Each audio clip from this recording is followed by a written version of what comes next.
لا دلوقتي بدأت الدنيا ترجع لمكانها تاني، ان اللي هو الاصل اللي هيكمل، الناس اللي بتدور على القيم هي اللي هتكمل على سوق السوشيال ميديا.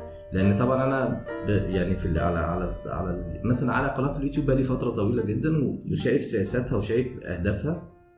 الناس مثلا شايفه ان الشورتس مثلا هي اللي المفروض نعملها وكده، على الرغم من ان اليوتيوب بيبعت لنا ايميلات كتيره جدا اعمل شورتات وما بيحاسبناش عليها ولا بيشتغل عليها ولا اي كلام من ده يعني. بس هو محتاج الفيديوهات الطويله اللي فيها قيم، لان هي دي اللي بيحط فيها اعلانات. تمام. هي دي اللي شغاله يعني، الساعه دي بيحط عليها 15 20 اعلان من بعد 100 مشاهده. زمان ما كانش كده، ما كانش السياسات كده. عايز اوصل رساله ان في الاول في الاخر السوق اللي احنا فيه ده هيستمر فيه الحاجه اللي ليها قيمه. طب احنا محتاجين ايه؟ زمن. طب انا عشان استمر ما يقاس بقى، فهمتيني كده؟ لازم انا ابقى عندي وعي كامل باللي انا بعمله. انا في منطقه خطر، بس هحاول اخاطر مخاطره محسوبه.